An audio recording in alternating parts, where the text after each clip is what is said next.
Episode 1367 of the FDH Lounge is brought to you by Sportsology, delivering unconventional columns and webcasts about sports, TV, music, movies, and more. Follow them on the web at sportsology.com. The FDH Lounge. You want to schedule your life around it. A long time ago, on a gloomy, wet Cleveland spring night, two men stand alone amidst the late-night drizzle. Their voices echo across the vacant station parking lot as they debate the merits of the great American radio show that have been missing for far too long. On that night, an idea was born. That idea became the FDH Lounge.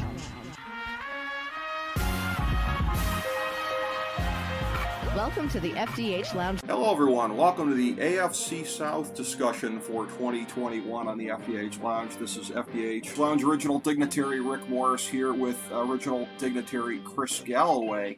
And we're going division by division this year in the NFL, breaking it all down. We have all of our big picture content for the season in the first segment that we did on the AFC East. So major thoughts for the season, that takes up maybe about the first half of that segment or so. And as we start the AFC South here, I learned in between tapings here, apparently, of an interesting little verbal tick of mine as an old school NFL fan. Evidently, my AFC North segment was puffered with references to the AFC Central, which it was back in the day. So, love you, Blue, Earl Campbell, and all that good stuff, Chris Galloway. Yeah, I think you only did it once or twice in that, but you did it, or you did do it at least once in the earlier segment of the AFC as well. So. Yeah, it's well, all right. I was just letting it go. I mean, I was just sitting here fantasizing about those old classic Houston Oilers uniforms that I love so much. That's right. Those were the days back then, and it is fun watching a lot of, as you and I have talked about, old NFL stuff here on YouTube. You can find so much classic stuff out there, and of course, we're probably only a couple weeks away from having less time to spend watching that, because we'll have more time to spend watching actual football as it's going along. And of course, this is our segment, as I said, on the AFC South. And what we're doing for each of these segments here, I'm just going to kind of lay down a foundation. I have my one run-on sentence for each team in the NFL. This comes from, of course, Fantasy Football Draftology 2021, available on the main page at fantasydrafthelp.com and the FDHLounge.com, our fantasy and non-fantasy guide for the season. So for the AFC South, you're going to hear me be a little bit less effusive about the teams that I've been in some of the other divisions thus far. So here is what I have for the AFC South, a little bit more acerbic, shall we say, top to bottom from me. Tennessee, holes remain on defense, along with the one at tight end, rendering the extreme optimism in the aftermath of the Julio Jones acquisition extremely delusional. Indianapolis, Carson Wentz is a huge question mark, but others loom on the offensive line, wide receiver, and the back seven, leaving the championship of their weak division as the most likely route to the playoffs. Jacksonville, Trevor Lawrence doesn't have the weapons that he needs in the passing game or on the offensive line, while the team does have a weird glut of high-end running backs, leading to a likely welcome to the NFL season for Urban Meyer. Houston, with or without Deshaun Watson, the ravaged post-Bill O'Brien roster has more holes than almost any team in the league, rendering them years away from even basic playoff contention. And as was the case with the other two divisions, Chris, I know you're probably not too far off in how you rate these teams from how I just did. Well, I'm interested because the written version of what you sent me has Indianapolis in first place. But you read Tennessee first. Does that mean you switched your prediction around on that? I did that. You got the copy of it before the Carson Wentz injury. So, yes, that is. Gotcha. So this is an interesting look at the process here. The beta version of something and then what goes out. So, yes, Indianapolis would have been my pick, even with the Carson Wentz question mark.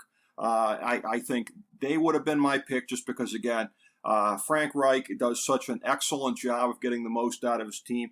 And again, I'm from the school of thought of people that finds Mike Vrabel to be, along with insufferable, overrated as a head coach. I think Indianapolis has the edge at coach, but I think at quarterback right now, I think the extreme disparity between the two teams is going to relegate Indy to that second place spot.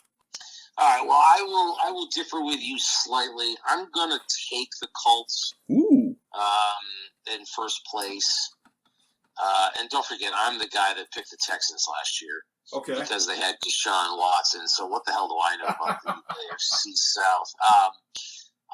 Although I will say, in my defense, Deshaun Watson had a great season, led the NFL in passing, and they managed to only win 4 games. So I wasn't wrong about Deshaun Watson. No. No, you weren't. The rest of it was just an absolute train wreck. That's right. And even he couldn't salvage that season. So here's what I think. I'm not a believer in Carson Wentz. But as you remember last year, I wasn't a believer in Phillip Rivers either. I thought for most of the season he showed that he's pretty washed. But the coaching staff did such a great job of protecting him. And their play calling and the O-line did such a great job that they were able to squeeze the last bit of juice out of Rivers and get into the playoffs. And I think that with an average Carson Wentz, you're looking at the same type of thing in Indianapolis, which is why I put them at 10-7 and winning the division. I think Tennessee's just lost too much. They've got a huge hole at tight end right now. Mm-hmm. There's some question marks on the O-line in terms of, and also depth there. I still don't see how they have a pass rush at all. Right. And so I just don't believe in them. I believe in that they're a tough physical team. Tannehill and, in the running game can probably, get them to like 9-8 and competing for a wild card. But that's about all I see out of them. There's a ceiling there that I'm not convinced, that they can overcome. It's just, I don't know. I mean, what was it? Whether it was Jeff Fisher or everybody else since, I mean, is the old Houston Titans franchise just destined to be somewhere around 8-8, 7-9, 9-7, like every damn year? Absolutely. It doesn't matter who it is. Right. They're either one game or above or below the Mendoza line. Every single season, and that's what I see this year. I see 9-8 and competing to try to get into a playoff card game. And I just, because there's too many questions. Julio Jones is great, absolutely great. Right. But again, Tannehill has put up some really nice numbers, but if teams can stack the box and stop Henry the way the Browns even managed to with that lousy defense last year, I think they're going to have their problems. Right. Look, Jacksonville and Houston, between the two of them this year, are going to win at best 4 games between them. Ooh, okay. You saw this in Jacksonville's first preseason game. The Browns' second and third string players played against their starters, and the Browns' second and third string dominated their first string. Right. That is not a good team. And by the way, they got rid of Joe Schobert, who is just a tackling machine and a former Pro Bowler. They're looking to get rid of their first round pick from 2020 at corner. They're gutting that roster still. They're not done gutting it. Right. And if Jacksonville struggles early and they don't look good, and I don't think they're going to, I seriously question as to whether or not Urban Meyer's going to hold that locker room. College guy, a little bit arrogant, known as a quitter on all his other jobs, right? Mm-hmm. I just, these men, professionals in the NFL, if they struggle, are they going to stick with Urban? If they're having problems and they're questioning their coaches, they're questioning that roster and that locker room, does he lose that team early? I think there's a real possibility of it. And, Houston, I mean, come on. Sean Jackson had a great year, and they still only managed to win 4 games. And since then, they've only turned the roster even into a bigger dumpster fire. And without Deshaun Watson, how the hell could they ever win more than 4 games? Sure. Right? So you've got to cut that in half to figure they're going to win 2. They're going to win 2. They're not a good football team. They don't have depth. They don't have holes. They don't have draft picks. I mean, they don't. And their coach, you know me, I put a lot of weight, whether it's players you're looking to draft or coaches. I put a lot of weight into interviews. I study these guys. David Culley just reminds me of a local yokel down at the local Greasy Spoon. Right.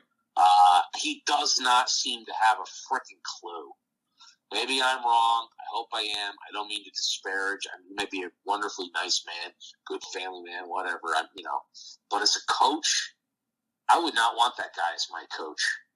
I mean, I'm sorry. And there's a reason why I pounded the desk for Andrew Berry and Kevin Stefanski, and I liked the DePodesta hire because those were smart guys that were buttoned up, organized. And I don't see that down in Houston at all. I just see one massive dumpster fire. So I think they're good for 2 wins.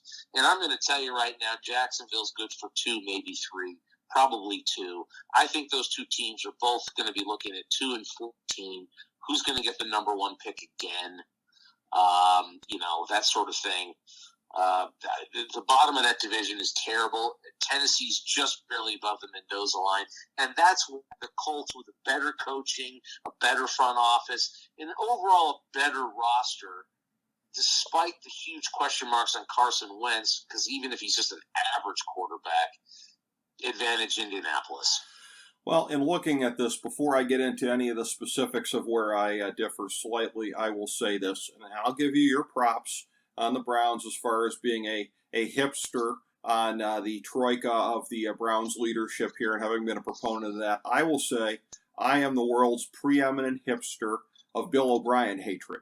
I was calling out Bill O'Brien before it was cool, man. When they were still riding high in the division, I was a guy saying, Bill O'Brien's a fraud, you'll see. Well, the world has come around to my viewpoint because basically they had to after last year. Having said all of that, I still have Houston. You were right, by the yeah. Never a Bill O'Brien guy. Yeah. I was a Deshaun Watson guy. Oh, dude, I'm a big Deshaun Watson guy. I just saw the fact that despite Bill O'Brien, they kept winning the division. So it was like, well, why wouldn't this just keep going on last year? Well, finally the wheels fell off, and you were 100% right. Well, yeah, I'm a big Deshaun Watson guy, too, because as you recall, I was pretty much homicidal when the Browns didn't draft him in 2017. Which, again, I recall that. Yes. Now that's looking like a pretty good thing. And I remember at the time being so upset that people were honing in on things like the size of his hands and that kind of stuff. And dare I say it, but the man's baby hands may end up showing up in court drawings sometime this year. That might be in his future. Who knows?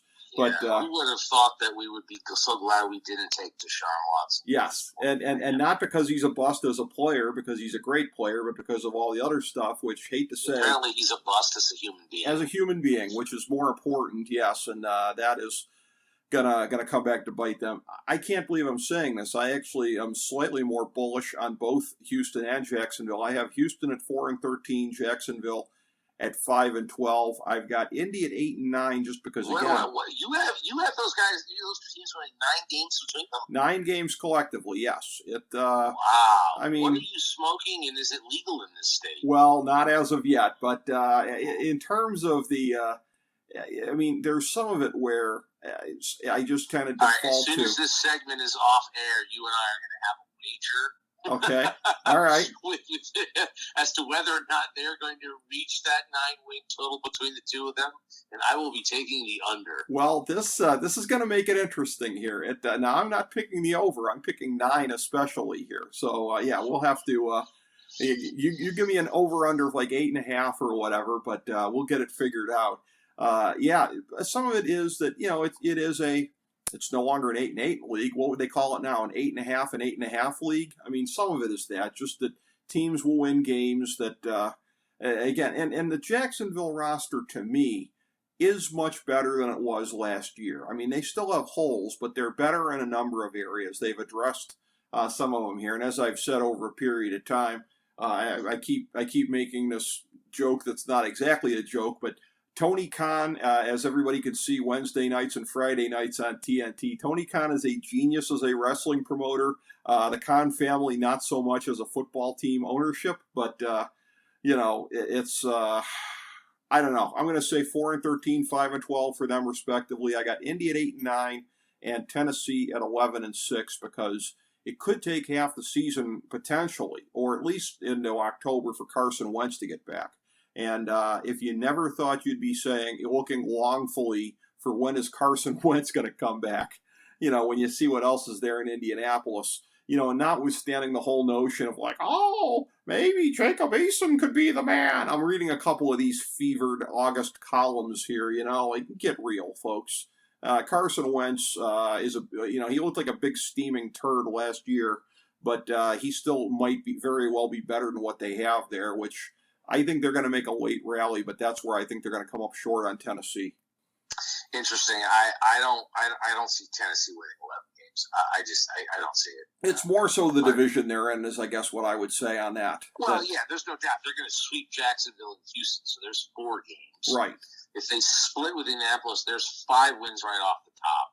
And then it's 6-6, Chris. That's not that hard to believe. No, it's not that hard to believe. I just without the pass rush, I don't know.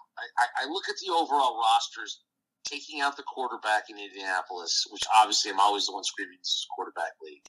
But the Indianapolis, I believe in their coaches, and I like their roster better overall than I do Tennessee. So to me, it comes down to if they get average quarterback play, whether it's out of some weird combination this year of Eason, Wentz, and eventually Rivers coming back post his high school season wrapping up, I still give them a slight advantage just because the rest of the roster I think is better, although their secondary is questionable. Still like so is Tennessee's. So I still like their roster better. So I like them eking out by 1 game over Tennessee. Listen, nothing would make me happier than for you to be right and me to be wrong, because I've already said how disdainful I am personally on Mike Vrabel here. I don't know what it is about mustachioed Titans coaches being overrated by all of humanity, but this goes back to the 90s essentially. So I would like. Well, I don't understand certain national people like Colin Cowherd so high on the Colts as a Super Bowl contender. I mean, he dismisses the Browns and then throws in the Colts as one of the AFC 4, and I'm like, in what world? Right. I mean, they have nothing but a massive question mark quarterback. Right. And their secondary is shaky at best. And it's like, in what world are they a Super Bowl contender? Let me stress, the Colts are not a Super Bowl contender. The Colts are a contender to get into the playoffs, lose in the wild card round, and go home. That's all they are. Oh, I know a couple Colts fans, and they're doing anything but beating their chests right now about where they're headed this year, and I think justifiably so. I mean, if they eke into the playoffs, host a game, and then lose, that's about the ceiling for what kind of a year you're going to get out of the Colts this year, which, again, playing 1 game and losing, that's what they were able to do a year ago. So, the more things change, the more they stay the same for Indianapolis. But I think, we'll have to see which one of us is right here on Tennessee and on Indianapolis, and we'll see how that plays out in a subsequent segment here once we do our playoff predictions for the season. But thank you, Chris. A great look at the AFC South for this year. Thank you for everybody